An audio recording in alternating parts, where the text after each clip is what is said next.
ठीक है, चलिए मैं स्टार्ट करता हूँ बाइनरी सर्च ट्रीज के साथ। आज का जो सेशन रहेगा ना, ये मोस्टली मैं कॉन्सेप्ट्स पे फोकस करूंगा। और कि ये चार जो ट्रीज हम लोग देखेंगे इनके मैं जैसे यूजुअली आपको इलस्ट्रेशंस के थ्रू स्टेप बाय स्टेप वो बताता हूँ कि क्या ऑपरेशंस हैं, क्या क्या उसके फीचर्स फंक्शनैलिटीज हैं और कैसे वो वर्कआउट करता है, उनको आज मैं ज्यादा फोकस करूंगा। अ, चलिए स्टार्ट करते हैं। तो आज का जो हमारा पहला टॉपिक है ना, इस टॉपिक को हम जो देखने वाले हैं, this is called a binary search tree. ठीक है, तो बाइनरी सर्च ट्री को सबसे पहले हम लोग देखते हैं, और बाइनरी सर्च ट्री क्या होता है, इसकी क्या प्रॉपर्टीज हैं और ये किस तरह से वर्कआउट करता है, क्या इसके डिफरेंट एलिमेंट्स हैं, इसके क्या डिफरेंट फीचर्स फंक्शनैलिटीज होते हैं, किस तरह से आप जब इसको, इसका नाम ही है बाइनरी सर्च ट्री, तो ये एक्चुअली एक बाइनरी ट्री का ही एक वेरिएंट है जो कि हेल्प करता है आपको सर्चिंग में, इजी करने में, सर्च करना इजियर होता है इसमें because of the way data is stored in binary search tree. तो इसीलिए ये आपका मतलब सर्चिंग इज क्वाइट इजी यहाँ पे, क्योंकि ये डेटा हायरार्कियल भी है और वो एक ऑर्डर्ड वे में स्टोर्ड रहता है, तो इसको आसान होता है थोड़ा सा ढूंढना। तो वो कैसे होता है हम लोग एक दो इलस्ट्रेशंस के थ्रू देखेंगे कि किस तरीके से यहाँ पे सर्च ऑपरेशंस परफॉर्म होते हैं। और कुछ इलस्ट्रेशंस के थ्रू हम लोग ये भी देखेंगे कि अगर हमें कोई नया डेटा, अगर एग्जिस्टिंग, अगर हमें बाइनरी सर्च ट्री और वहां पे अगर हमें किसी एग्जिस्टिंग डेटा को इंसर्ट करना है तो कैसे होगा, अगर किसी को डिलीट करना है तो कैसे होगा। तो I just go through some illustrations and will go through the processes. सबसे पहला जो हम लोगों के पास है कि what is a binary search tree और इसकी प्रॉपर्टीज क्या होती है। तो अगर मैं बाइनरी सर्च ट्री को कहूँ तो अब binary search tree is what, तो बाइनरी सर्च ट्री को हम कह सकते हैं it is a data structure जो कि एक सॉर्टेड लिस्ट ऑफ नंबर्स को अपने पास स्टोर करके रखता है। इसको हम लोग बाइनरी सर्च ट्री इसलिए कहते हैं क्योंकि ये बाइनरी ट्री है। इसका मतलब होता है कि हर नोड का मैक्सिमम दो चिल्ड्रन नोड हो सकता है या चाइल्ड नोड हो सकते हैं। और इसको हम लोग एक सर्च ट्री इसलिए कहते हैं क्योंकि इसके अंदर जो इसकी डेटा की स्टोरेज का जो ऑर्गेनाइजेशन होता है वो आपके लिए यूजर्स को डेटा सर्च करने में ये बहुत इजियर कर देता है।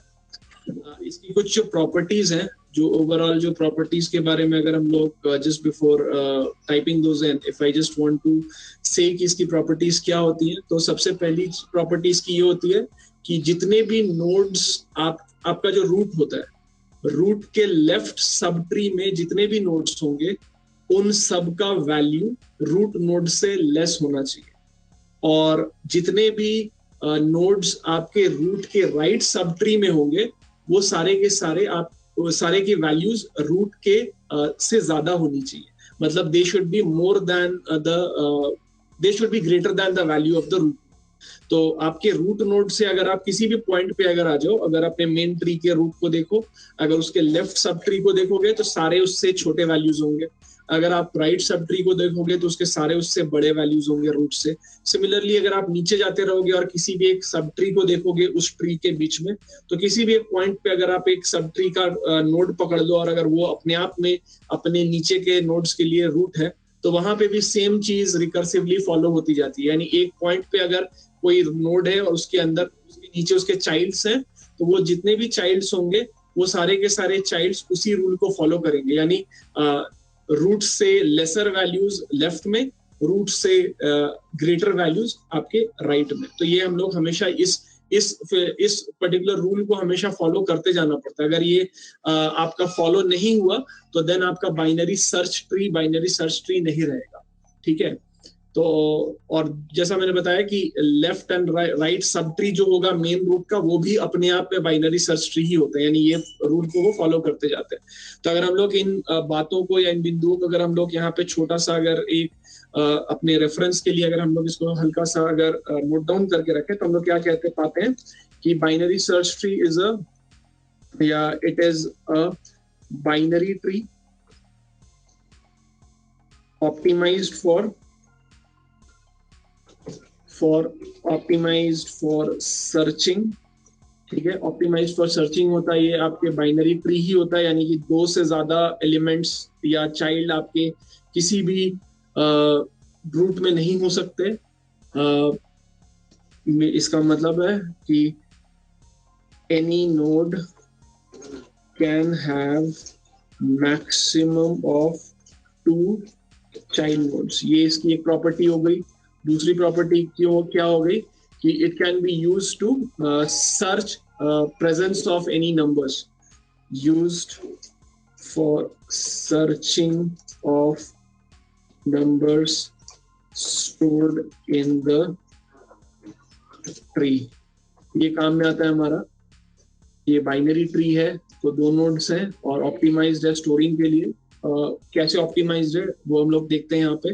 प्रॉपर्टीज क्या हो जाएंगी इसकी, इसकी प्रॉपर्टीज हो जाती हैं कि पहली प्रॉपर्टीज की ये होगी कि जितने भी लेफ्ट सब ट्री के नोड होंगे they should be lesser in value to the root node. यानी अगर हम लोग इसको कहें all nodes in left subtree are smaller than the root node, or all nodes in the right subtree are greater than the root node, and जितने भी आपका इसके जो सब ट्रीज होंगे, all subtrees of each node are also binary search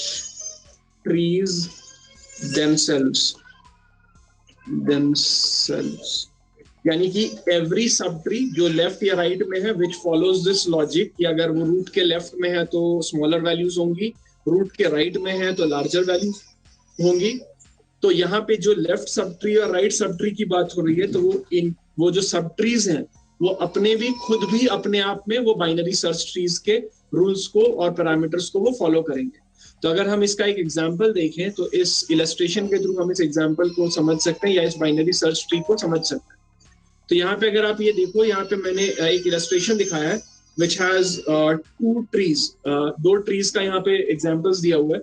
One is a valid binary search tree and one is an invalid binary search tree. अब left वाले को अगर हम लोग देखें, why is it a valid binary search tree? ऐसा इसलिए है क्योंकि अगर आप इसके रूट को देखो तो रूट को अगर आप देखोगे तो ये रूट इज 8 और जितने भी इसके लेफ्ट में जो वैल्यूज है, यानी ये जो पूरी की पूरी लेफ्ट सब ट्री है, यहाँ पे ये जो पूरी की पूरी लेफ्ट सब ट्री है इस रूट की, ये सारे के सारे values are less than the value of root. यानी जितने भी वैल्यूज हैं they are all less than 8। और जो आपका राइट सब ट्री होगा उसमें जो भी वैल्यूज होंगे, हमारे केस में ये एक ही वैल्यू है, बट इफ अगर इससे ज्यादा भी वैल्यूज होते तो they would all be greater than the root का जो भी वैल्यू उससे ग्रेटर देन होने चाहिए। तो हमारे इस केस में क्योंकि एक ही है तो भी वो 8 से ग्रेटर है। इस पर्टिकुलर अगर ट्री को अगर हम लोग देखें, और ये एक इनवैलिड बाइनरी सर्च ट्री क्यों है, बिकॉज यहाँ पे आपके पास अगर आप यहाँ देखो 3 इज लेस देन 8 सही है, 10 इज ग्रेटर देन 8 ये भी सही है। अगर हम लोग नीचे की तरफ आते हैं तो 1 इज लेस देन 3 ये वाला पार्ट सही है, 6 इज ग्रेटर देन 3 ये वाला पार्ट भी सही है। यहां तक वो बाइनरी सर्च ट्री के सारे रूल्स को फॉलो कर रहा है। बट यहाँ पे 2 इज लेस देन 6 जो है ये भी फॉलो कर रहा है।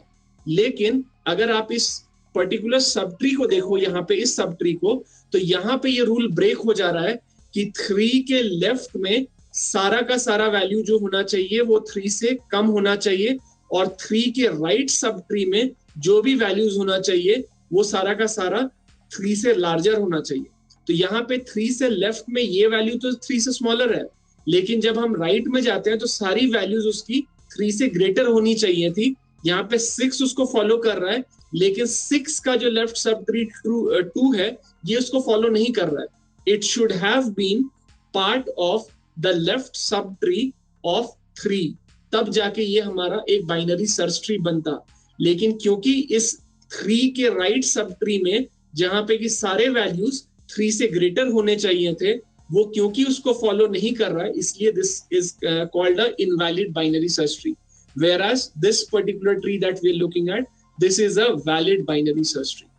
चलिए अब हम लोग क्या करते हैं ना कि अब हम एक छोटे से क्योंकि ये बाइनरी सर्च ऑलवेज, हाँ ये अगर आप एनालाइज करो तो अगर हम ये कहते हैं कि हमेशा रूट के लेफ्ट मोस्ट के स्मॉलर वैल्यूज होंगे, रूट के राइट मोस्ट के लार्जर वैल्यूज होंगे। तो जब आपका ट्री बड़ा होता चला जाएगा और ये इस रूल को फॉलो करता जाएगा, तो इट इज क्वाइट एविडेंट कि आपका जो सबसे लेफ्ट मोस्ट लीफ होगा ना, सबसे लेफ्ट वाला leaf which is in this case 1, वो हमेशा आपका स्मॉलेस्ट वैल्यू होगा। एंड जो राइट मोस्ट आपका लीफ होगा that will always be your largest value. चलिए नेक्स्ट हम लोग क्या करते हैं कि नेक्स्ट मैं आप लोगों को बाइनरी सर्च ट्री में जो सर्च ऑपरेशन होता है, ये सर्च ऑपरेशन हम लोग कैसे करते हैं, उस सर्च ऑपरेशन को मैं इसी मतलब सर्चिंग हम लोग कैसे करते हैं उस चीज को मैं यहाँ पे कुछ सीरीज ऑफ इलस्ट्रेशंस के थ्रू गो थ्रू करूंगा। मैं एक सीक्वेंस ऑफ टेबल्स या सीक्वेंस ऑफ ट्रीज को मैं दिखाऊंगा एक एग्जाम्पल का, और वहां पे हम लोग ये देखेंगे कि किस तरीके से स्टेप बाय स्टेप हमारा वो फॉलो करते हैं।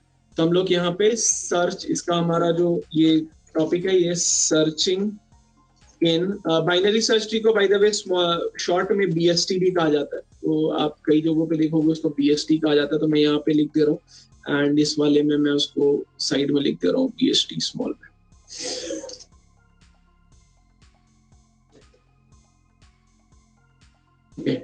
तो हम लोग सर्चिंग इन बीएसटी कैसे करते हैं। तो लेट्स से कि हमारे पास यहाँ पे एक इमेज है और मैं एक इलस्ट्रेशन यहाँ पे ले रहा हूँ आपका।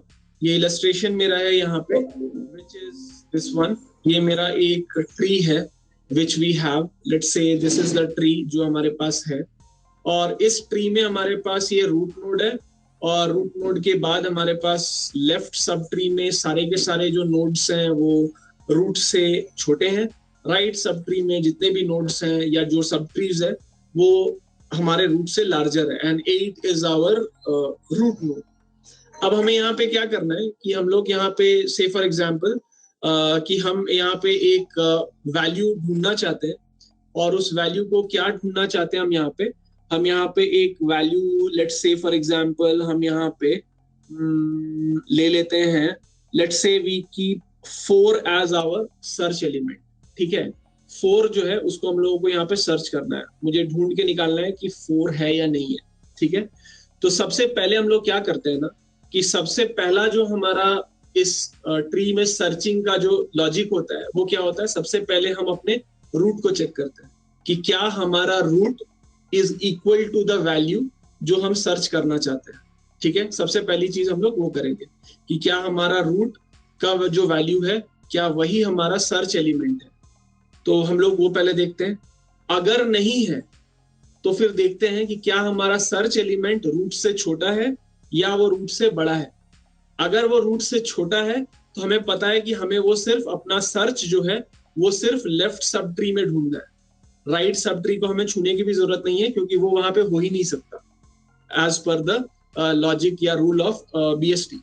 लेकिन अगर हमारा search element is greater than the root तो उस केस में हमें पता है कि हमें लेफ्ट को छूने की जरूरत नहीं है, हमारा पूरा का पूरा सर्च जो होगा वो अब सिर्फ राइट में ही सीमित रहेगा। तो हम लोग इसके साथ अगर जब फॉलो करते हैं ना तो इसका मेन यूटिलिटी यही आता है कि आप यहाँ पे जो पूरा का पूरा सर्च कर रहे हो ये वो डिवाइड एंड कॉन्कर पे आपका बेस्ड है कि आप पहले रूट को देख लेते हो, आपको पता है कि रूट के एक तरफ उसके सारे बड़े वाले वैल्यूज हैं, एक तरफ उसके सारे छोटे वाले वैल्यूज हैं। आप अगर रूट को देखते हो, रूट अगर सही है तो रूट आपका सर्च सक्सेसफुल हो गया, नहीं तो फिर आपको ये देखना है कि उससे छोटा वैल्यू है या उससे बड़ा वैल्यू है।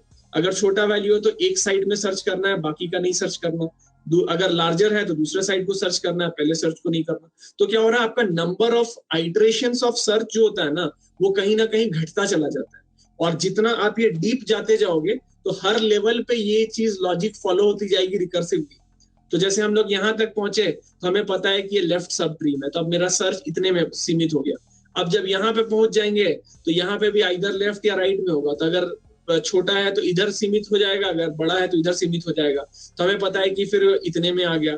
तो उस तरीके से क्या होगा कि आपका जो सर्च जो होगा वो कहीं ना कहीं लेसर नंबर ऑफ नोड्स को टारगेट करेगा रादर देन सारे के सारे नोड्स को टारगेट करते फिर हम लोग। तो यहाँ पे जैसे हम लोगों ने फर्स्ट स्टेप में क्या किया कि हमने देखा कि रूट को चेक किया कि क्या हमारा रूट जो है वही हमारा सर्च एलिमेंट है या नहीं है। तो दूसरा हम लोग लॉजिक क्या लगाएंगे कि हमारा जो सर्च एलिमेंट है whether the search element is greater और lesser than the root node. तो हमारा जो सर्च एलिमेंट है दैट सर्च एलिमेंट इज 4। अभी मैं सिर्फ इलस्ट्रेशंस दिखा रहा हूं आपको कि कैसे कैसे होगा, उसके बाद मैं थोड़ा थोड़ा उसमें नोट भी डालता चला जाऊंगा ताकि आप लोगों को बाद में ये समझ में आ जाए। तो अब जब हमारे पास पता है कि वो नहीं है, 8 हमारा सर्च एलिमेंट नहीं है एंड सर्च एलिमेंट जो हमारा 4 है दैट इज लेस देन 8, तो इसका मतलब है कि हमारा जो अब नेक्स्ट जो सर्च का पूरा ट्री होगा वो ये लेफ्ट सब ट्री होगा। तो अब हम नेक्स्ट स्टेप में किसको सर्च करेंगे? इस लेफ्ट सब ट्री में जो रूट है उसको सर्च करेंगे। तो हमारा अगला जो ट्री हो जाएगा, वो ट्री अगर हमारा हो जाएगा तो वो इस डायग्राम में आप देख सकते हैं। हमारा नेक्स्ट जो ट्री है that will be this one. अगला स्टेप हमारा ये होगा। तो हम लोग यहाँ पे अगले स्टेप में ये देखेंगे। तो क्योंकि वो लेफ्ट में है तो अगले स्टेप में हम किसको चेक करेंगे? इस लेफ्ट सब ट्री को। लेफ्ट सब ट्री में रूट कौन है? 3 को पहले चेक करेंगे कि क्या 3 ही हमारा सर्च एलिमेंट है, तो पाएंगे कि नहीं 3 हमारा सर्च एलिमेंट नहीं है। तो फिर दूसरा स्टेप हम क्या परफॉर्म करेंगे? चेक करेंगे कि क्या हमारा search element is less then 3 या ग्रेटर देन 3। अगर लेस देन 3 होता तो इस तरफ सर्च करते, ग्रेटर देन 3 है तो इस तरफ चेक करेंगे। तो हम सर्च क्या कर रहे हैं? 4 को सर्च कर रहे हैं। तो 4 इज ग्रेटर देन 3, तो वो किस तरफ होगा? आपके राइट साइड में होगा।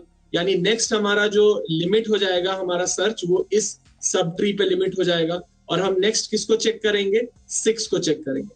तो अगला जो हमारा कंडीशन हो जाएगा, या अगर हमारा अगला जो स्टेप होगा वो स्टेप हमारा कुछ इस तरीके का होगा। मैं इनको थोड़ा थोड़ा छोटा करके बगल में ले जाता हूं। ये हमारा हो गया नेक्स्ट स्टेप। ये सेकंड स्टेप था, ये थर्ड स्टेप हो गया हमारा। थर्ड स्टेप में हम अब क्या कर रहे हैं? क्योंकि हमने पाया कि जो हमारा सर्च एलिमेंट है दैट इज, जब हम पाते हैं कि वो हमारा एलिमेंट जो है वो 3 से लार्जर है, तो हम राइट सब ट्री पे जाते हैं। और राइट सब ट्री में हमारे पास जो रूट है वो कौन है? रूट हमारा है 6। फिर हम सेम चीज लॉजिक लगाते हैं कि क्या हमारा 6 is the element that we are searching, तो नहीं है। फिर चेक करेंगे whether it is less than 6 और ग्रेटर देन 6। तो हमारा 4 इज लेस देन 6, तो 4 इज लेस देन 6, तो हम उसे कहां सर्च करेंगे? इसके लेफ्ट सब ट्री में। तो लेफ्ट सब ट्री में सर्च जब हम करेंगे अगली बार, तो हमारे पास नेक्स्ट क्या हो जाएगा? नेक्स्ट हमारा ये वैल्यू आएगा जहां पे कि हमें ये वैल्यू हमारी मिल जाएगी नेक्स्ट स्टेप में। यहाँ पे जैसे ही हम नेक्स्ट स्टेप में यहाँ पे आएंगे तो हमारा वो जो भी वैल्यू होगा वो हमको यहाँ पे मिल जाएगा और हमारा सर्च कंप्लीट हो जाएगा। तो हमारा यहाँ पे हम अगर इस चीज को फिर से एक बार स्टेप करें तो let's say search element is equal to 4। तो हम लोगों को सर्च एलिमेंट जो है वो 4 है। दोबारा से इसको फिर से हम लोग एक रिपीट कर लेते हैं कि हमने पहले क्या किया? स्टार्ट एट रूट किया, रूट से स्टार्ट किया यहाँ पे। ठीक है, पहला स्टेप किया, स्टार्ट किया रूट से। इसमें क्या किया? पहला check if root is equal to search. ठीक है, इफ यस सर्च सक्सेस, और एल्स में क्या हो जाएगा? Check if search is less than root, check else में यहाँ पे मैं इसको चेक नहीं करता हूँ। Else if search is less than root then search left सब ट्री। यहाँ पे हम लोग दे रहे हैं start at root, root is not equal to search. ठीक है, ये हमारा root is not equal to search, that is 8 is not equal to 4। फिर हम लोग नेक्स्ट स्टेप क्या करेंगे कि check search less than root. तो हमारा हो जाएगा 4 less than 8 which gives us true. तो हम लोग अगर ट्रू हो रहा है तो इस केस में क्या करेंगे? Search the left sub tree of root. ठीक है, ये हो गया 8, यहाँ पे लिख दिया left sub tree of root which is 8। अब हम लोग नेक्स्ट स्टेप में इसमें आ जाते हैं। नेक्स्ट स्टेप में हम बगल वाले पे आते हैं, जहां पे हम लोग लेफ्ट सब ट्री पे आते हैं। Start at root of sub tree 3, ये 3 पे है। यहाँ पे भी हम लोग चेक करेंगे कि root not equal to search, that is 3 is not equal to 4। Check if root search is less than root, तो हमारा सर्च का वैल्यू है 4, रूट का वैल्यू है 3, 4 इज लेस देन 3, फॉल्स। ये हो गया। फिर ये फॉल्स हो गया तो हम लेफ्ट में नहीं जाएंगे, फिर हम चेक करेंगे check search greater than root. यहाँ पे हमारे पास क्या होगा, 4 इज ग्रेटर देन 3, तो ये हमारा क्या आ जाएगा आंसर, ट्रू आएगा। तो हम लोगों को यहाँ पे किसको सर्च करना होगा, right sub tree of root 3। जो रूट 3 है उसका राइट सब ट्री को अब हम लोग को सर्च करना पड़ेगा। ठीक है, तो हम लोग राइट सब ट्री को सर्च करेंगे। अब राइट सब ट्री को जब हम लोग यहाँ पे पहुंचेंगे, इनको थोड़ा थोड़ा साइड में शिफ्ट कर देता हूँ ताकि जगह बन जाए थोड़ी सी।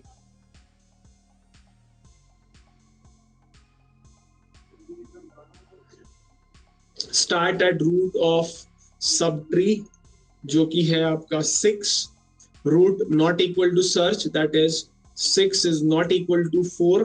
फिर हम चेक करेंगे सर्च लेस देन रूट, यहाँ पे 4 इज लेस देन 6, ये हमारा क्या हो जाएगा, ये हो जाएगा हमारा ट्रू। तो उस केस में हमें अगले वाले को सर्च करने की जरूरत ही नहीं है, बिल्कुल जरूरत नहीं है यहाँ पे। तो हम लोग यहाँ पे लास्टली क्या करेंगे, search the left sub tree of root 6। Left sub tree of root 6 जब हम निकालेंगे तो हम लोग यहाँ पे पहुंचेंगे।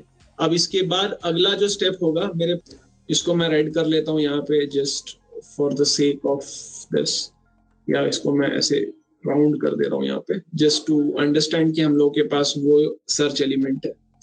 तो यहाँ पे फिर start at root of sub tree जो कि होगा 4, क्योंकि हम लोग लेफ्ट में आ गए थे 4 पे।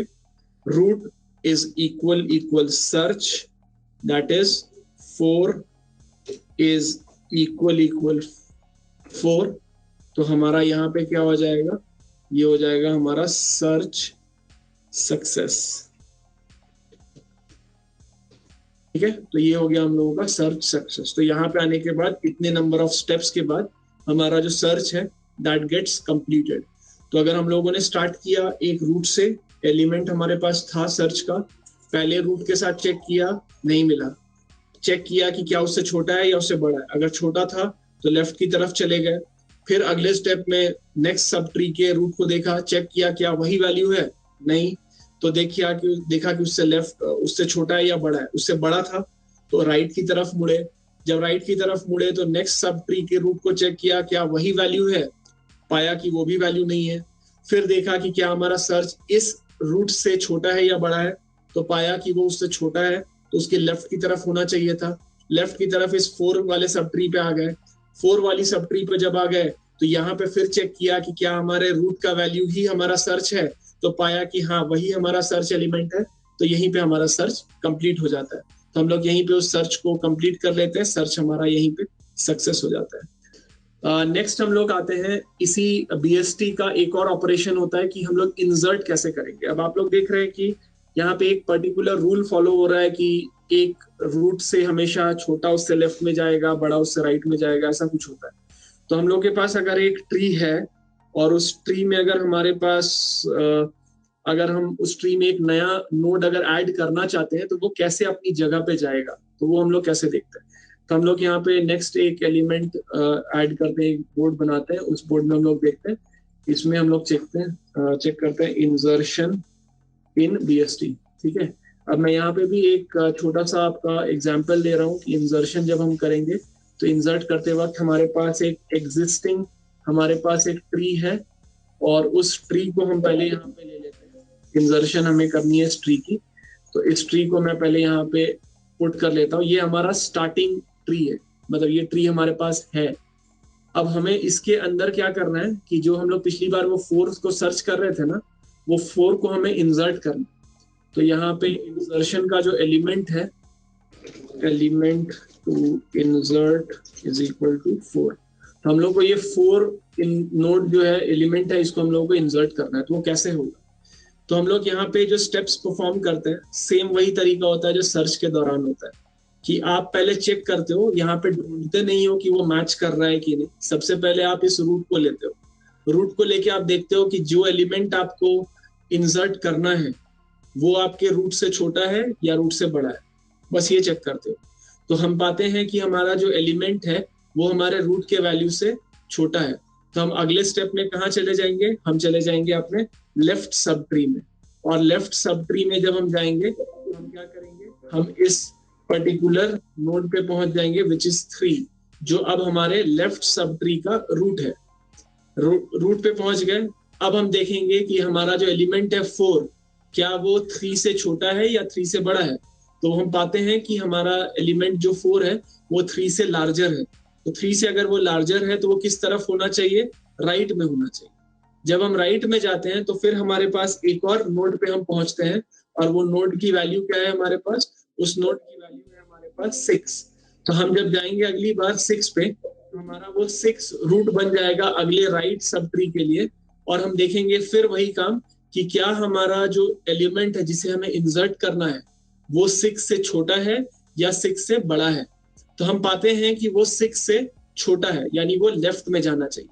अब हमें एक चीज और चेक करनी रहनी होगी हर बार, कि जब हम किसी लेफ्ट में या राइट में ढूंढ लेते हैं कि वो रूट के लेफ्ट में जाएगा या राइट में जाएगा, और अगर वो उसका लेफ्ट या राइट पॉइंटर जो है वो अगर नल नहीं है तो हम अगले पे जाते हैं। लेकिन अगर उसका लेफ्ट या राइट जिधर वो जाना चाहिए अगर वो नल है, तो इसका मतलब है वही आपका लोकेशन है जहां पे आपको इस डेटा को इंसर्ट करना है। तो हम जैसे ही यहाँ पे आते हैं और पाते हैं कि हमारा एलिमेंट जो है वो 6 से स्मॉलर है, 6 से स्मॉलर होने का मतलब है कि इसके लेफ्ट में वो जाएगा। और जब हम इसके लेफ्ट को देखते हैं तो पाते हैं कि 6 के लेफ्ट में कुछ भी नहीं है, वहां पे नल है। तो नल होने का मतलब है कि वो एम्प्टी सब ट्री है। तो इसका मतलब हमें क्या करना है कि इस 4 को इसके लेफ्ट सब ट्री में ऐड कर देना है। तो हम क्या करेंगे? इसको वहां पे इंसर्ट कर देंगे, और उसके बाद हमारा जो नया नोड बन जाएगा या नया ट्री बन जाएगा वो कुछ इस तरीके का होगा, जो इस ट्री में डेटा को इंसर्ट करने के बाद होगा। मैं थोड़ा थोड़ा सबको हटा देता हूँ बगल से, ठीक है। तो ये जब हम आते हैं यहाँ पे तो हम देखते हैं कि यहाँ पे हमारा ये डेटा इंसर्ट हो गया। अब हम इन स्टेप्स को अगर एक तरह से नोट डाउन करना स्टार्ट करें तो सबसे पहला स्टेप क्या होगा हमारा? सबसे पहला स्टेप हम चेक करेंगे कि element is less than root. ये हम पहले चेक करेंगे कि हमारा element is less than root है, जो कि जिसकी वैल्यू हम लोग अगर दैट इज, यहाँ पे हम लोग चेक करेंगे एलिमेंट हमारा क्या है? 4 इज लेस देन 8। तो ये वैल्यू क्या है? ट्रू, ठीक है। एंड रूट का left is not equal to null, ठीक है। ये दो चीजें हो रही है यहाँ पे, कि पहला चीज हम ये चेक कर रहे हैं कि हमारे एलिमेंट का जो वैल्यू है that is less than root, और दूसरा हम चेक करें तो हमें पता चल गया कि लेफ्ट में जाना है। दूसरा चीज हम चेक कर रहे हैं कि क्या हमारे रूट का value not equal to null है। अगर नॉट इक्वल टू नल है इसका मतलब है इधर ट्री है। अगर ट्री नहीं होता तो उस केस में क्या होता? वैल्यू यहीं पे हमारी चली जाती है। And root left is not equal to null, तो हमारा करेंगे हम go to left sub tree of root 8, ठीक है। यानी अब हमें लेफ्ट में लेफ्ट सब ट्री पे जाना है। अब हम अगला स्टेप पे जाते हैं। अब हम जब अगले स्टेप पे आ जाते हैं, मतलब हम लेफ्ट सब ट्री पे जब आ गए हैं, तो यहाँ पे फिर हम आएंगे element is less than root, पहले चेक करेंगे। 4 इज लेस देन 3, तो 4 इज लेस देन 3, ये क्या हो जाएगा हमारा? फॉल्स, ठीक है। उसके बाद हम चेक करेंगे element is greater than root, that is element हमारा 4 है ग्रेटर देन 3, ये हमारा क्या आ गया? ट्रू। एंड रूट का right is not equal to null, क्योंकि इसका राइट अभी भी नल नहीं है, तो इसलिए हम क्या करेंगे? Go to right sub tree of root 3, यानी इसके अगले पे हमें जाना है, इसके राइट सब ट्री पे जाना है, ठीक है, अब फिर अगले पे जाते हैं, अगले स्टेप पे चले जाते हैं। यहाँ पे फिर हमारा चेक करेंगे element is less than root, यानी 4 इज लेस देन 6, ये ट्रू हो गया। दूसरा हम चेक करेंगे तो ये हमें चेक करने की जरूरत नहीं पड़ती है, ये दूसरे वाले को चेक करने की जरूरत नहीं पड़ेगी, वो ऑलरेडी लेस देन है, यहाँ पे आ गया। इसके बाद हम क्या करेंगे कि हमारा एंड ये चेक करेंगे कि रूट का left is equal to null, ठीक है, इज इक्वल इक्वल नल, ये हम पा जाते हैं। तो क्या होगा, insert the node at left as, ये हो जाएगा आपका insert new node as left child of sub tree with root 6, ठीक है, ये आ गया हमारा। अब इंसर्ट हो गया। अब लास्ट स्टेप हम लोग सिर्फ यही बस इसमें नोट कर लेंगे कि element inserted and added to tree. तो ये आपका एलिमेंट इंसर्ट हो गया और एडेड टू ट्री हो गया। तो ये कैसे हुआ, ये एक एक कर कैसे ही बनता जाता है। जब आप पहली बार देखोगे किसी नोड को तो वो नोड आया, अब उसके बाद से हम लोग बस देखते चले जाते हैं कि जब भी नया नोड आएगा, अगर छोटा है तो लेफ्ट में भेजो, फिर उसके नीचे अगर कोई ट्री है तो ठीक है, अगर ट्री नहीं है तो उसके राइट में जाएगा या लेफ्ट में जाएगा। अगर नल मिल जाता है कहीं पे तो उसी वक्त उसका चला जाता है। तो हम लोग इस तरीके से क्या करते हैं कि एक एक करके एलिमेंट्स को हम लोग स्टोर करते चले जाते हैं, और आइदर वो लेफ्ट में जाएगा या राइट में जाएगा, और इस तरह से हम लोग रिकर्सिवली ढूंढते चले जाते हैं एवरी सब ट्री के रूट को, और एलिमेंट को मैच कराते हैं। अगर छोटा होगा तो लेफ्ट की तरफ बढ़ा देते हैं, बड़ा होता है तो राइट की तरफ बढ़ाते चले जाते हैं, और इस तरीके से आपका वो पोजिशनिंग अपनी वो ले लेता है जिस पोजिशन में उसको वहां पे आना चाहिए। नेक्स्ट हम लोग जाते हैं एक और इसके ऑपरेशन पे, बीएसटी के ऑपरेशन पे, जिसको कि हम कहते हैं डिलीशन। ये डिलीशन ना इसमें थोड़ा सा टेढ़ा है, क्योंकि यहाँ पे जब आप डिलीट कर देते हो किसी एलिमेंट को, अब इसमें ना कई सारे केसेस हो सकते हैं। वो केसेस क्या हो सकते हैं वो हम लोग पहले देख लेते हैं। एक केस हो सकता है जिसमें कि आप जिस नोड को डिलीट कर रहे हो वो एक लीफ नोड है, यानी उसका कोई चाइल्ड नहीं है। उस केस में ना डिलीशन कोई प्रॉब्लम नहीं है। तो यहाँ पे भी हम लोग अपने उसी पसंदीदा नोड को ही डिलीट करेंगे, यानी 4 को। तो यहाँ पे हम लोग एलिमेंट टू डिलीट, जो हमारा अभी हमने इंसर्ट किया था जिसको, उसी को डिलीट करते हैं। तो पहला केस हम लोग ये कर लेते हैं, ये केस 1।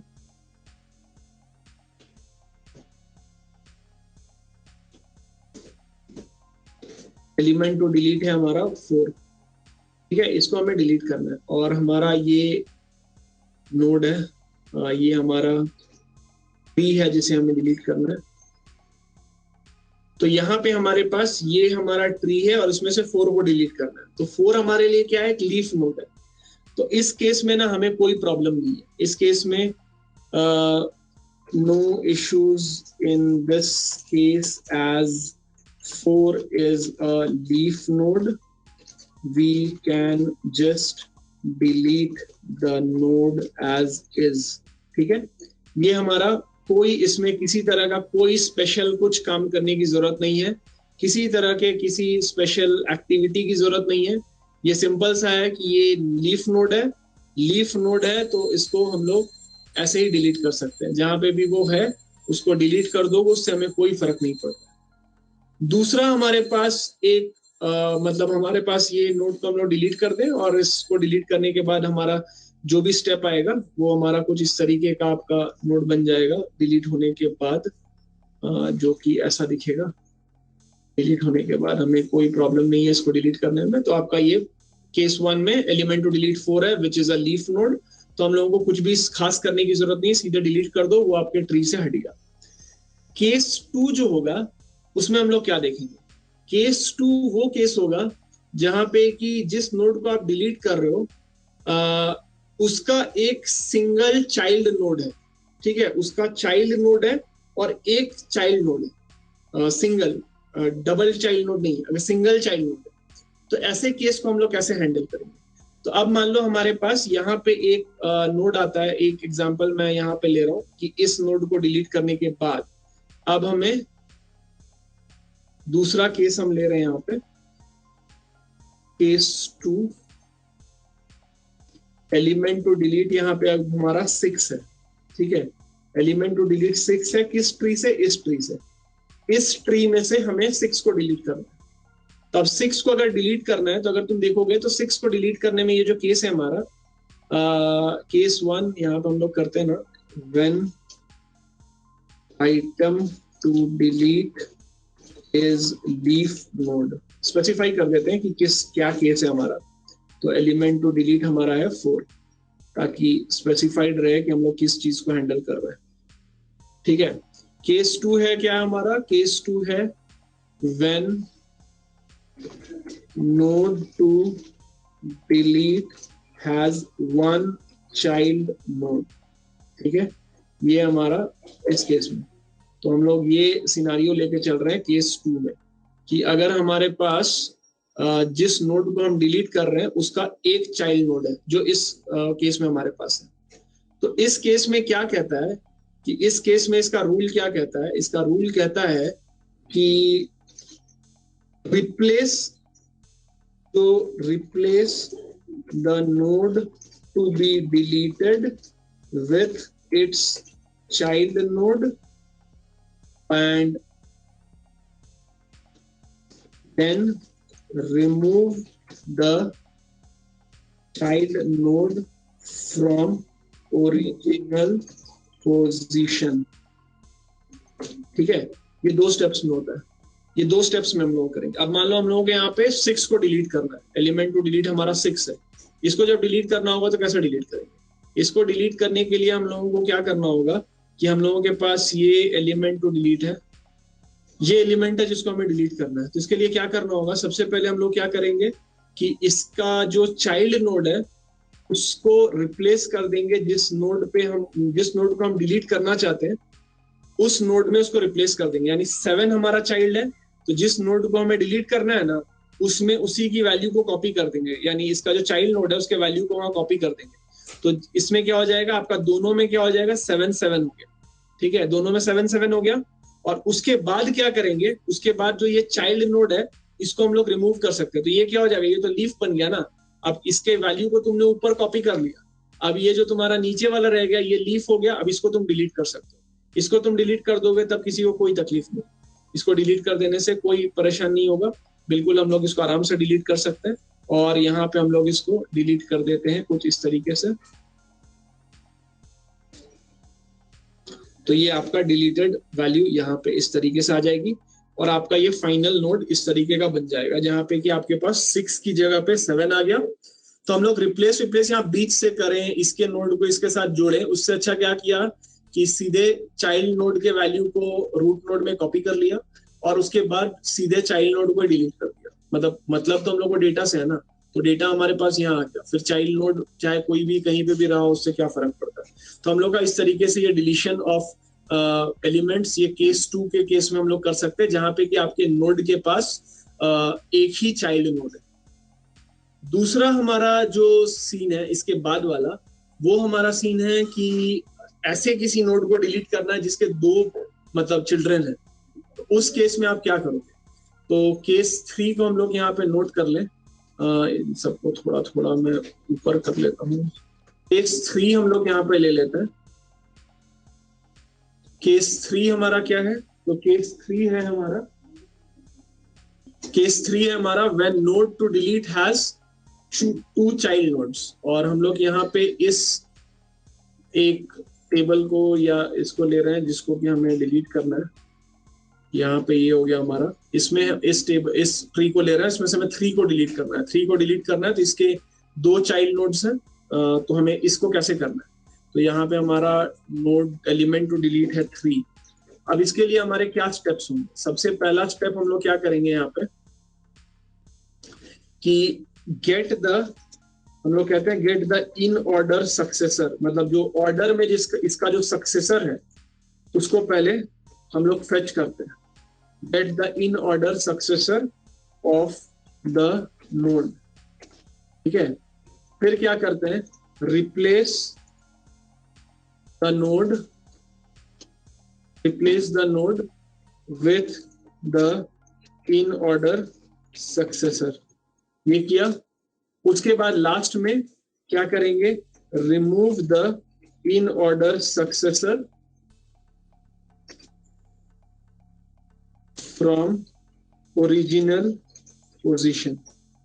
ठीक है, अब इसका मतलब क्या होता है हम लोग एक एक करके इन एग्जाम डायग्राम्स के थ्रू देखते हैं। सबसे पहले हमारा ट्री है जिसको हमें डिलीट करना है। ठीक है, अब इसके बाद हम लोग क्या करेंगे, इसका इन ऑर्डर सक्सेसर क्या होगा। इन ऑर्डर सक्सेसर मतलब ये है कि ऐसा वैल्यू जो इसकी जगह पे इसको सक्सेस करेगा या इसकी जगह पे इसको रिप्लेस करेगा, keeping the binary search tree logic into place.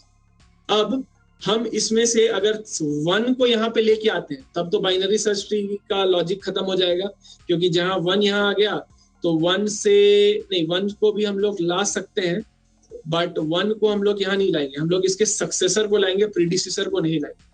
तो इसका सक्सेसर हमें चाहिए।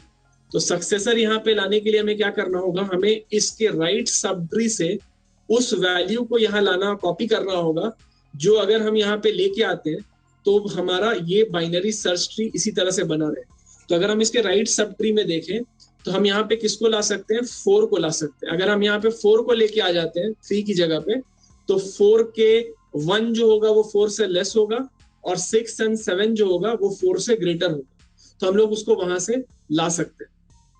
अब हम यहाँ पे अगर 6 को लाते या 7 को लाते तो दिक्कत हो जाती।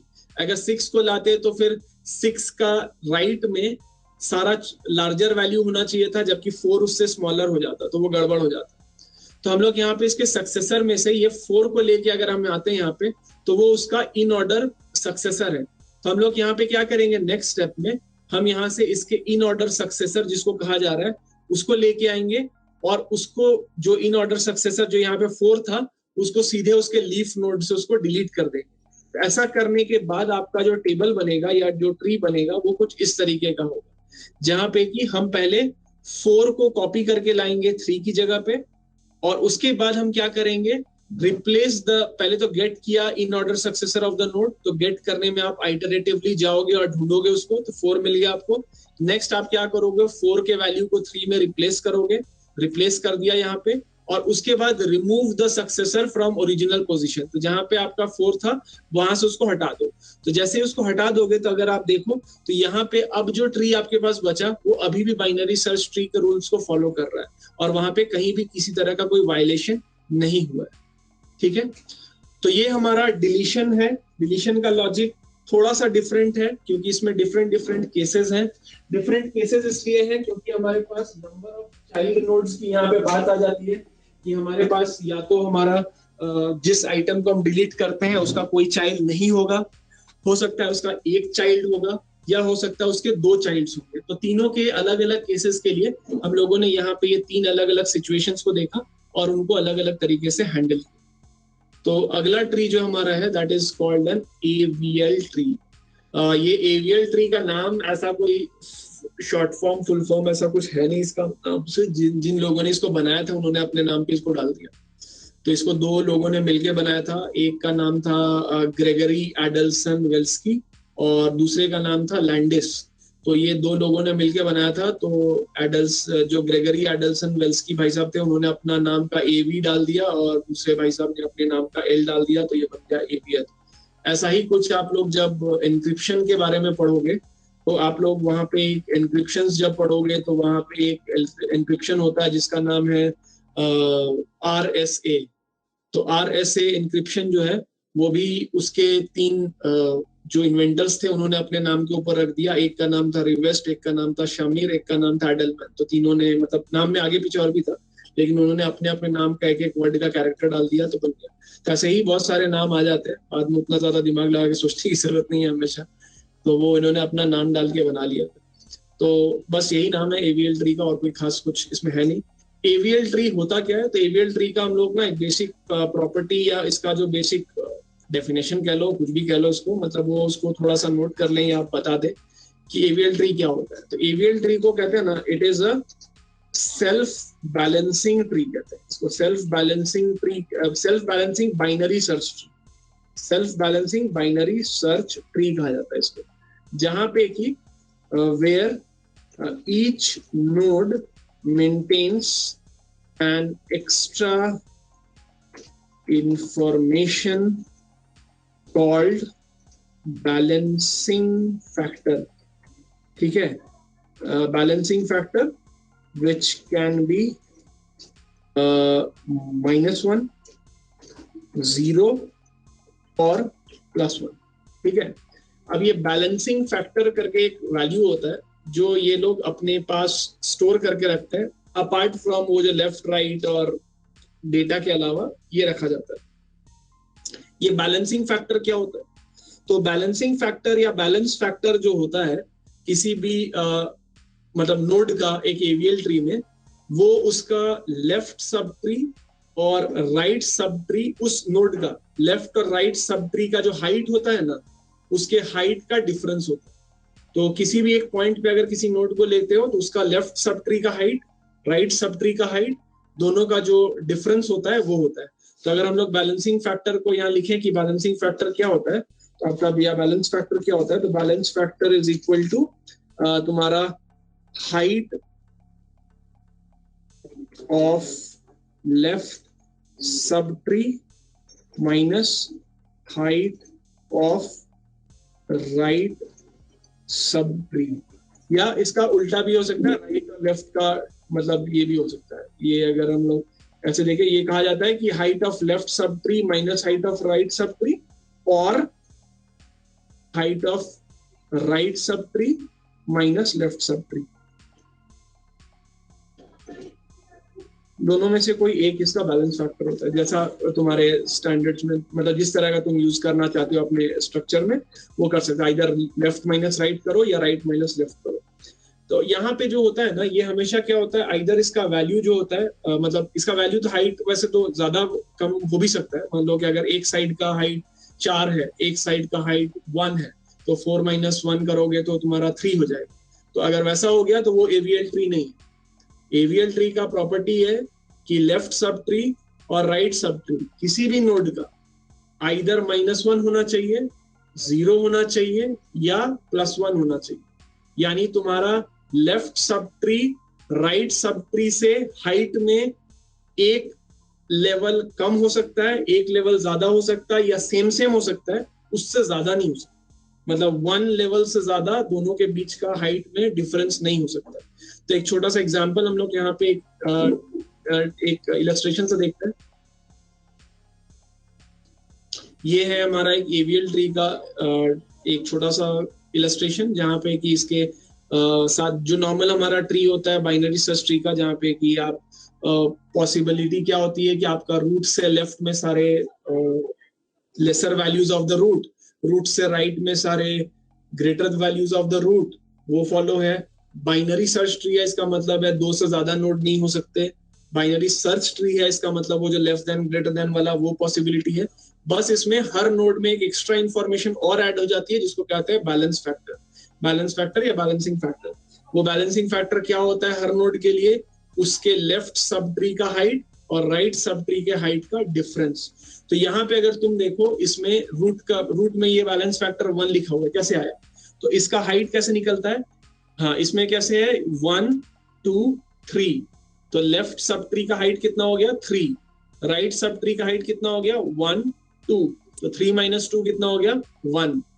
अगर हम इस 53 को देखें तो लेफ्ट सब ट्री का हाइट कितना है 0, राइट सब ट्री का हाइट कितना है 1, तो 0 - 1 कितना हो गया -1।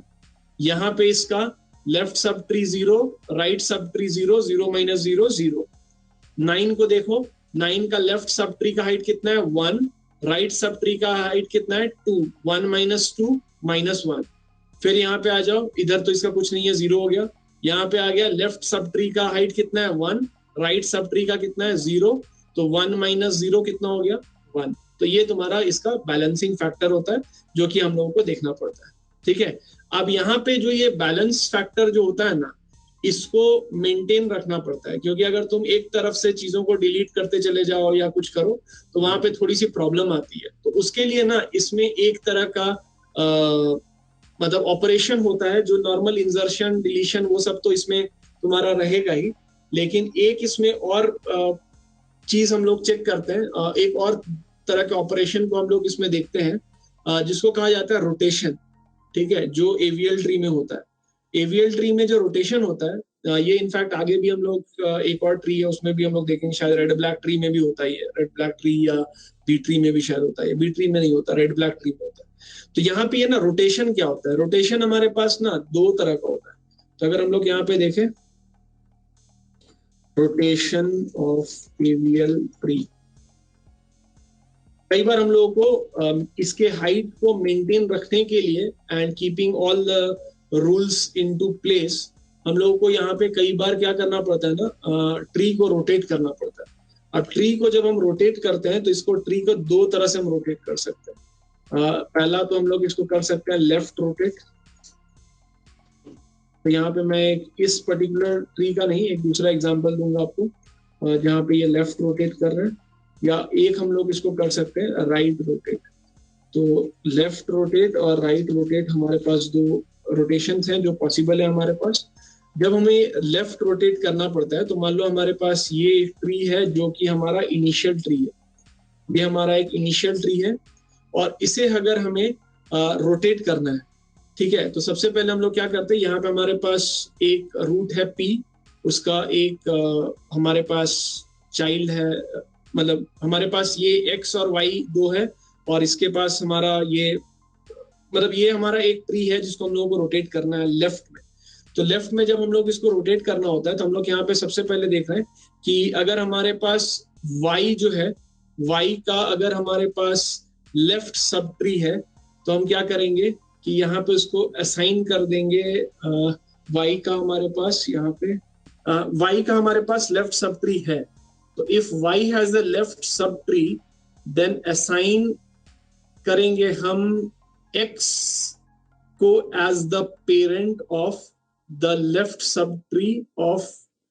तो इसको हम लोग क्या करना होता है ना कि अगर हमारे पास ये इसको रोटेट करना है तो कैसे रोटेट कराएंगे कि इस y का दो लेफ्ट एंड राइट चाइल्ड है, लेफ्ट में ये तुम्हारा b है, तो हमारे पास x और y है, x का लेफ्ट में हमारे पास अल्फा है, y के लेफ्ट में बीटा और गामा दो है। तो हमें यहाँ पे क्या करना होगा, चेक करेंगे कि अगर y का लेफ्ट सब ट्री है तो इस लेफ्ट सब ट्री के वैल्यू को हम क्या करेंगे, x के राइट सब ट्री में उसको असाइन कर देंगे, ठीक है, एज द पेरेंट ऑफ।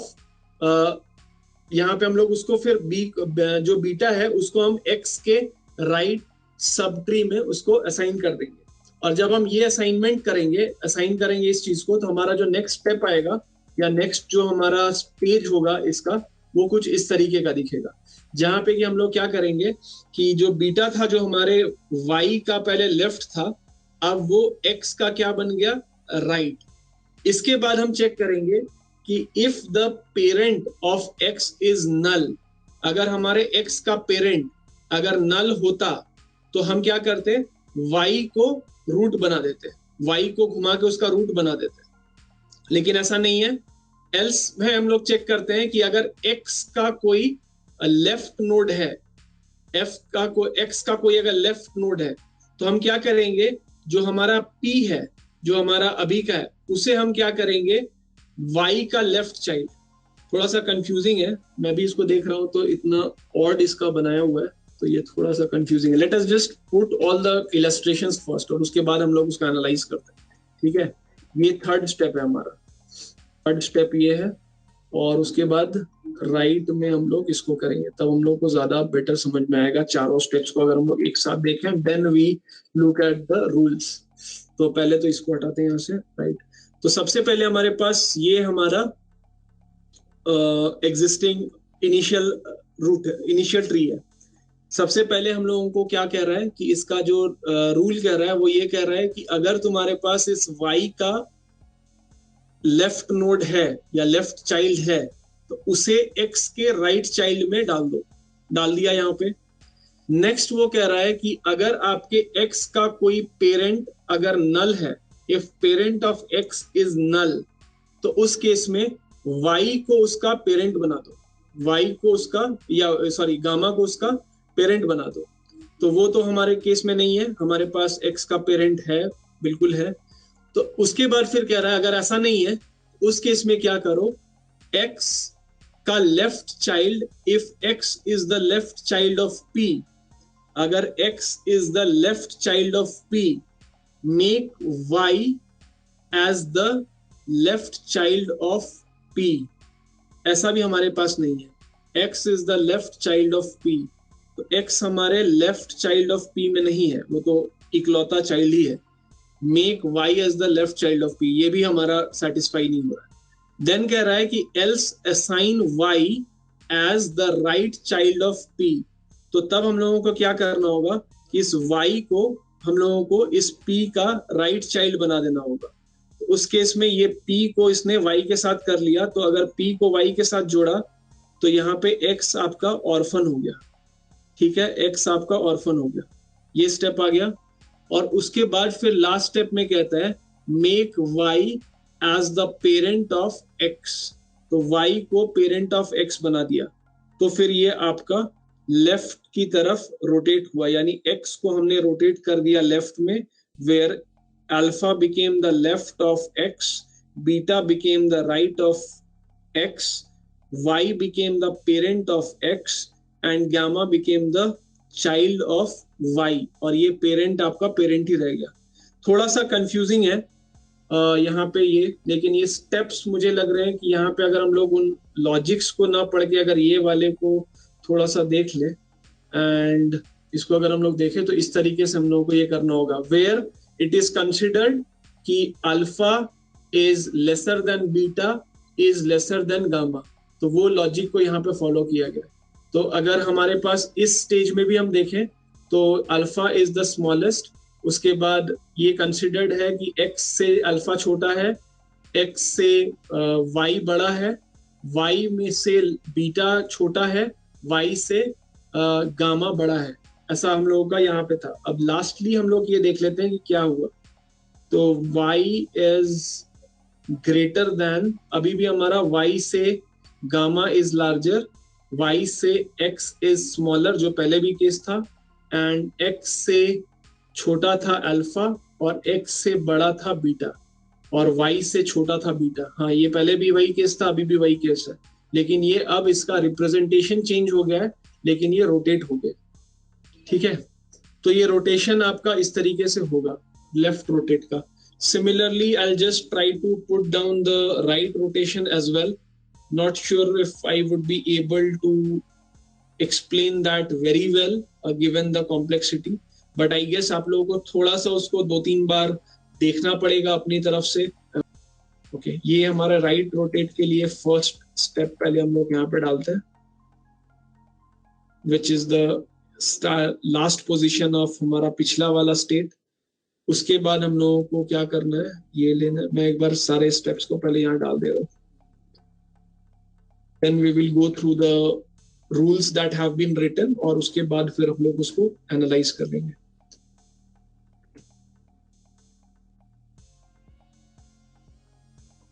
ये बेसिकली उसका उल्टा कर रहा है, मैं समझ रहा हूँ देख के इसको, ये उसके उल्टे स्टेप्स को ही फॉलो कर रहा है, जो पहले किया था एग्जैक्टली उसका उल्टा कर रहा है यहाँ पे।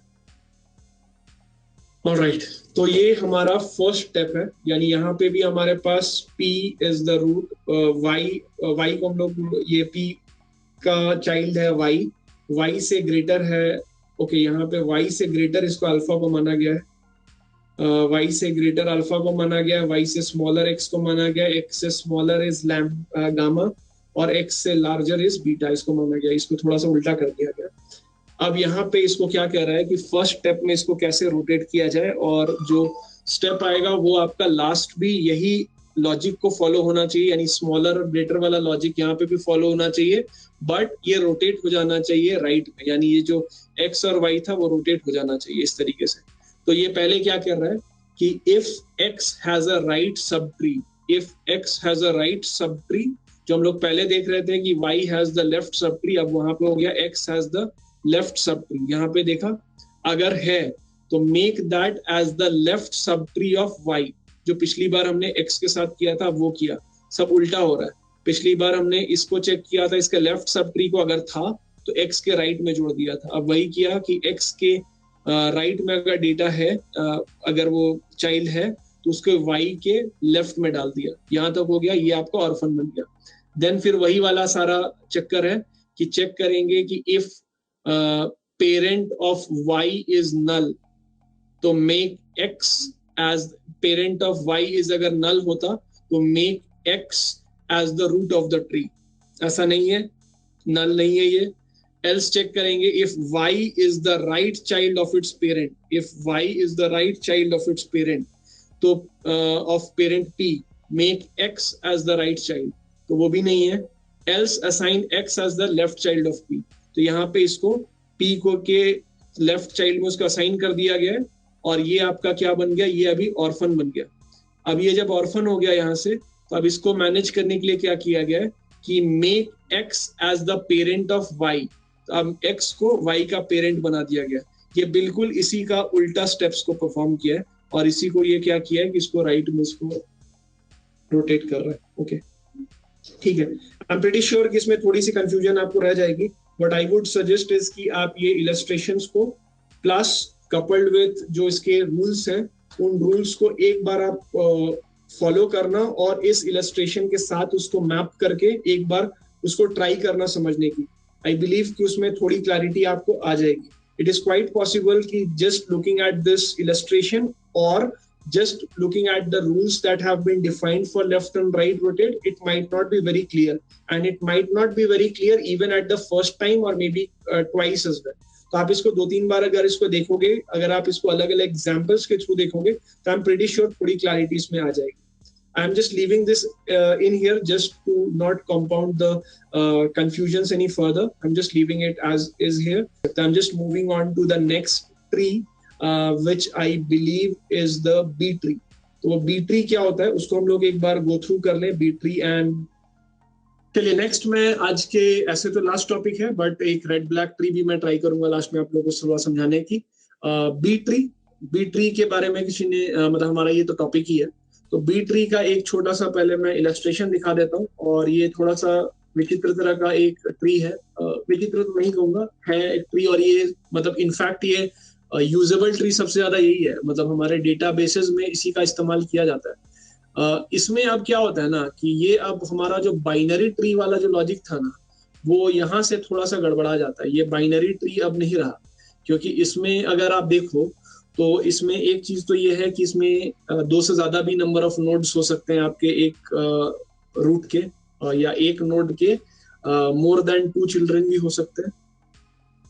उतना तक तो ठीक था, लेकिन इसमें एक चीज और है कि इसमें आपका एक नोड के अंदर बाइनरी ट्री वगैरह में हम लोग जो देख रहे थे वहां पे एक नोड के अंदर एक की होता था।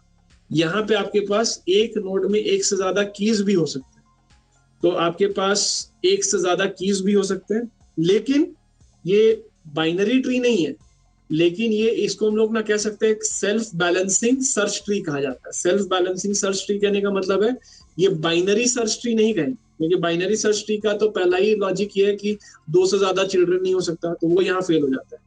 लेकिन ये जैसे आपका वो सर्च ट्री था बाइनरी सर्च ट्री का ना, वो यहाँ पे भी लॉजिक फॉलो होती है, यानी कि आपके एक नोड से लेफ्ट में उसके छोटे वाले वैल्यूज और राइट में उससे बड़े वाले वैल्यूज, ये अभी भी फॉलो होता है।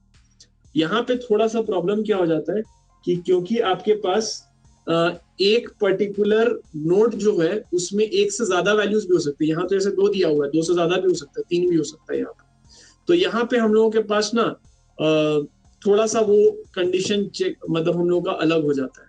तो और इसको कहा जाता है ना, इसमें हाइट बैलेंस होता है, मतलब जैसे हमेशा आपका जो हाइट होगा वो बैलेंस होता है, और उसको हम लोग एक हाइट बैलेंस ट्री भी कह सकते हैं।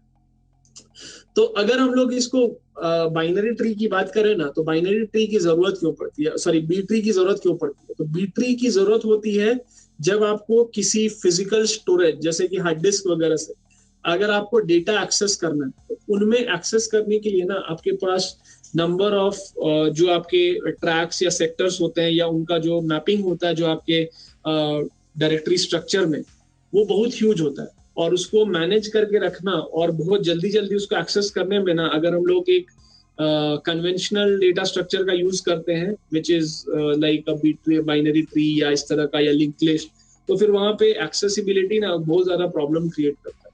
तो उसकी जगह पे यहाँ पे क्या कर सकते हैं, क्योंकि वो एक तो स्लोअर भी होता है ना, हार्ड डिस्क वगैरह स्लोअर भी होता है, वहां पे डेटा एक्सेस करने में भी टाइम लगता है, मेमोरी की तरह होता नहीं है कि जब बड़ा फटाफट निकल गया वहां से, वो टाइम लगता है। तो वहां पे इस तरह के डेटा टाइप्स का या डेटा स्ट्रक्चर्स का यूज किया जाता है। इसी तरह के और भी आपके डेटा स्ट्रक्चर्स होते हैं जहां पे कि आप यूज कर सकते हो। बहुत जगहों पे बाइनरी सर्च ट्री को भी यूज किया जाता है जहां पे इस तरह का मतलब मल्टी की का रिक्वायरमेंट नहीं होता है। फिर वो कहीं पे दूसरे और भी यूज किया जाते हैं, एवीएल ट्री भी कहीं पे यूज हो जाता है, रेड ब्लैक ट्री कहीं पे लोग यूज कर लेते हैं। लेकिन बी ट्री के साथ ये है कि ये एक साथ मतलब मल्टीपल कीज को एक नोड में स्टोर कर सकता है और इसके मल्टीपल चाइल्ड नोड भी हो सकते हैं। तो अगर हम लोग बी ट्री की प्रॉपर्टीज को देखें ना, तो बी ट्री की जो प्रॉपर्टीज होती है कि हर एक नोड में जो इसके कीज होते हैं वो कीज, तो हम लोग इसके अगर प्रॉपर्टीज को एक एक करके नोट करते रहे तो हम लोगों के लिए वो बाद में नोट की तरह भी बन जाएगा। तो हम लोग यहाँ पे इसको लिखते रहते हैं। तो बी ट्री क्या है, तो पहले हम लोग इसको कहते हैं ना कि इसको हम लोग कहते हैं it is a self balancing search tree. Binary tree नहीं लिखेंगे, ठीक है। ये तो पहला सेल्फ बैलेंसिंग सर्च ट्री कहते हैं इसको। क्या होता है इसका, each node can have multiple keys. Multiple keys, यहाँ पे कीज का मतलब डेटा होता है। कीज जिसको हम लोग डेटा कहते हैं वो यहाँ पे लोग मतलब लोग की कहते हैं उसको। मल्टीपल कीज हो सकता है। Each node can have more than 2 child nodes as well. ठीक है, ये तो पहला कुछ इसका प्रॉपर्टीज हो गया। अब इसके दूसरे प्रॉपर्टीज की अगर हम लोग बात करें, नोड वाइज अगर बात करें, तो इसमें और क्या प्रॉपर्टीज होती है। ईच नोड, इन ईच नोड, जो आपके एक एक नोड आपको दिख रहा है जैसे 20, 40, 30, 33, 25, 28, आप देख रहे हो इसमें एक से ज्यादा है। लेकिन इन keys in each node are stored in increasing order. ठीक है, अगर एक से ज्यादा आपके पास नोड्स हैं, कीज हैं एक नोड में, तो अगर एक से ज्यादा आप रख रहे हो तो वो हमेशा लेकिन इंक्रीजिंग ऑर्डर में होना चाहिए, अनऑर्डर्ड नहीं हो सकता, इंक्रीजिंग ऑर्डर पर डालना पड़ता है। तो ये होता है आपका। दूसरा होता है उसमें एक आपका एक फ्लैग होता है। Each node has a leaf flag which is true if the node is a leaf। अगर कोई नोड लीफ होता है तो उसका एक फ्लैग वैल्यू होता है, उसके अंदर एक एलिमेंट और होता है which is called a flag, leaf flag.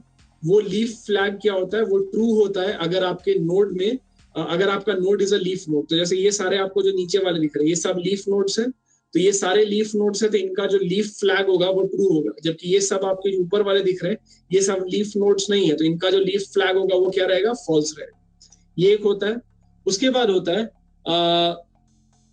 अगर आपका कोई भी ट्री में, अगर हम लोग देखते हैं कि अगर किसी ट्री का ऑर्डर अगर n है, ऑर्डर n कैसे पता चलता है, ऑर्डर कैसे पता चलता है, नंबर ऑफ चाइल्ड नोड्स। जैसे इसका ऑर्डर या इसका जो मतलब डिग्री भी कहा जाता है कहीं पे, ये अगर 3 है तो इसमें आपका जो नोड होगा उसमें कितना कीज हो सकता है, उसमें 2 कीज हो सकता है। ऑलवेज जितना आपका ये ऑर्डर होगा, ऑर्डर से एक कम नंबर ऑफ कीज आप अपने नोड में रख सकते हो। ठीक है, जैसे यहाँ पे 3 नोड्स थे इसके चाइल्ड में, तो आप 2 कीज रख सकते हो। यहाँ पे भी नीचे 3 नोड्स थे तो 2 कीज रख सकते हैं। यहाँ पे भी 3 नोड्स थे तो आप यहाँ पे 2 कीज रख सकते हो। तो हम लोगों का ये भी एक तरह का प्रॉपर्टी होता है कि if n is the order of the tree, then each internal node, leaf nodes में तो होगा नहीं, each internal node, each internal node can have a maximum of n-1 keys. ठीक है, ये भी एक प्रॉपर्टी सेट हो गई इसकी। उसके बाद क्या प्रॉपर्टीज होती है कि each node except root can have at most n children and at least n/2 children. यानी आपका जो रूट नोड है उसके अलावा जितने भी नोड्स हैं उन सब में मैक्सिमम n चिल्ड्रन हो सकते हैं उसके, और आपका मिनिमम n/2 होना चाहिए। यानी अगर आपका रूट है तो रूट के अलावा, इस रूट के अलावा जितने भी आपके इंटरनल नोड्स हैं उनमें आपका मैक्सिमम जो नंबर ऑफ चाइल्ड हो सकता है वो आपके ऑर्डर के ऊपर डिपेंड करेगा। कि अगर यहाँ पे जैसे आपके पास है ये 3 इसका ऑर्डर है तो यहाँ पे इसका 2 हो सकता है, मैक्सिमम n मतलब 3 से ज्यादा नहीं हो सकता लेकिन मिनिमम भी नहीं हो सकता। मतलब अगर 3 है तो 1.5 which is rounded off to 2, तो 2 से कम नहीं हो सकता। और अगर मान लो ये 4 होता तो 4 अगर ऑर्डर होता तो जो रूट के अलावा जितने बाकी हैं उनमें मैक्सिमम 4 हो सकता था, मिनिमम 2 हो सकता था। ठीक है, तो वो उस लॉजिक पे काम करता है। उसके बाद एक होता है कि all leaves have the same depth, यानी हर एक लीव का हाइट एक ही होना चाहिए, मतलब कोई ऊपर नीचे नहीं होना चाहिए, सब एक ही हाइट पे होने चाहिए। तो ये भी एक आपके बी ट्री का ये रूल है। देन आपका होता है कि रूट हैज एटलीस्ट 2 चिल्ड्रन और can and contains a minimum of 1 की। रूट के पास हमेशा मिनिमम 2 चिल्ड्रन होंगे और एक एटलीस्ट की होना चाहिए। ये होगा, सॉरी मैं ये नोट करना ही भूल जा रहा हूँ। All leaves have same depth, ये एक प्रॉपर्टी हमने देखा था। और एक था root has at least 2 children and contains minimum of 1 key, ये होता है। और क्या प्रॉपर्टी होती है इसकी? मोस्टली इसकी यही प्रॉपर्टीज होती हैं जिसको कि ये फॉलो करता है बाई बी ट्री, और इस तरीके से आपका डेटा स्टोर करता है। अब इसमें हम लोगों का बी ट्री का सर्चिंग कैसे होता है, जो ये इतना सारा तामझाम किया गया है तो इसको सर्च कैसे किया जाता है। तो हम लोग इसका ना एक सर्च ऑपरेशन देख लेते हैं कि इसमें सर्च कैसे किया जाता है। तो मैं कुछ सेट ऑफ आपको इलस्ट्रेशंस यहाँ पे डालूंगा और वो इलस्ट्रेशंस के थ्रू हम लोग वो समझेंगे। तो सबसे पहले हमारे पास एक बी ट्री इस तरह का है और इसको हम लोग सर्च करेंगे। कैसे सर्च करेंगे? तो हमारे पास ये एक एलिमेंट है और इस एलिमेंट ये एक ट्री है और इसमें हम लोग जो सर्च करने वाले हैं वो सर्च एलिमेंट जो हमारा है वो सर्च एलिमेंट है सर्च इन बी ट्री, और इसमें हमारा सर्च एलिमेंट इज 17 को हम लोग सर्च कर रहे हैं यहाँ पे। तो हम लोग 17 को यहाँ पे सर्च कर रहे हैं और इसको 17 को सर्च कर रहे हैं। 17 को सर्च करने के लिए हमें क्या करना पड़ेगा? तो 17 को सर्च करने के लिए हम क्या करेंगे? सबसे पहले ये हमारा इनिशियल स्टेज आ गया। सबसे पहले हम लोग क्या करते हैं कि जो हमारा मतलब रूट है, सबसे पहले तो हम लोग रूट के वैल्यू को चेक करते हैं कि रूट हमारा एलिमेंट है या नहीं। ठीक है, अगर हमारा root is not the search element तो फिर हम लोग पहले तो इसको कंपेयर कर देंगे इसके साथ। तो हम लोगों ने कंपेयर किया सबसे पहले इसके साथ। यार कौन सा वाला कॉपी होता है? यहाँ पे हम लोग सबसे पहला कंपैरिजन किसके साथ करेंगे? रूट के साथ करेंगे। तो सबसे पहले हम लोग रूट के साथ कंपेयर करते हैं। तो रूट के साथ कंपेयर करेंगे। रूट के साथ कंपेयर किया, रूट का वैल्यू देखा whether that matches our search element, false हो गया।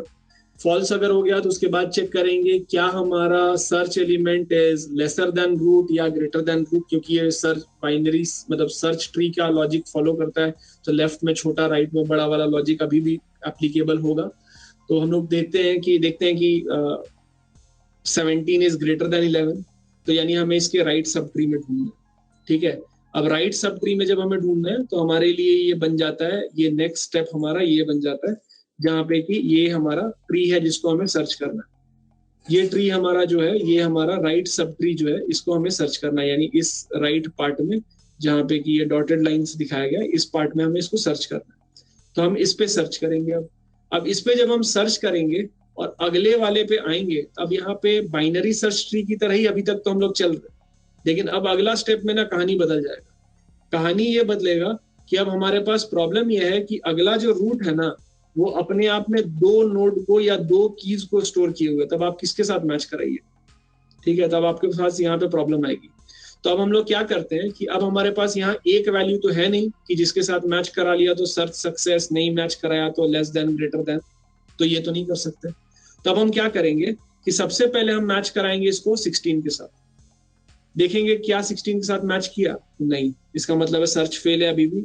अब चेक करेंगे कि क्या हमारा search element is greater then 16 या लेस देन 16।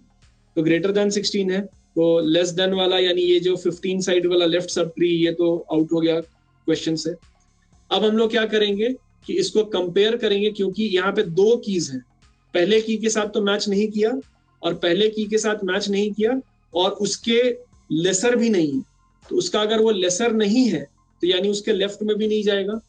तो हम लोग क्या करेंगे कि यहाँ पे क्योंकि हमारे पास और भी एलिमेंट्स बचे हुए हैं, तो हम लोग नेक्स्ट इसको किसके साथ चेक करेंगे?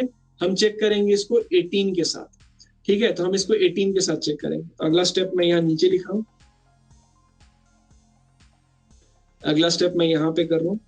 तो अगला स्टेप में हम क्या करेंगे, इसको फिर मैच कराएंगे 18 के साथ। 18 के साथ भी वो मैच नहीं किया। जब 18 के साथ भी वो मैच नहीं किया और हम पाते हैं कि वो वैल्यू जो था हमारा वो 16 से ग्रेटर था, लेकिन हमारे 18 से वो क्या हो गया, लेस हो गया। यानी 18 से अगर वो ग्रेटर नहीं है तो इसका मतलब है वो 18 के राइट में नहीं जाएगा। 16 से वो स्मॉलर नहीं था, इसका मतलब है यहाँ के लेफ्ट में नहीं जाएगा। तो हम लोग उसमें लिए क्या करेंगे, हम लोग उसका जो सेंटर वाला जो है, उस सेंटर वाले पे हम लोग इसका जाएंगे, यानी जो बीच का हमारा है which is the middle element, हम लोग उस ट्री को फिर नेक्स्ट टारगेट करेंगे। क्योंकि 16 से अगर लेस होता तो लेफ्ट सब ट्री पे जाते, 18 से अगर ग्रेटर होता तो राइट सब ट्री पे जाते, लेकिन क्योंकि वो दोनों से, इससे ग्रेटर नहीं है इससे लेसर नहीं है, तो हम लोग को क्या जाना पड़ेगा, ये बीच वाले सब ट्री पे, सेंटर सब ट्री पे हम लोग जाएंगे।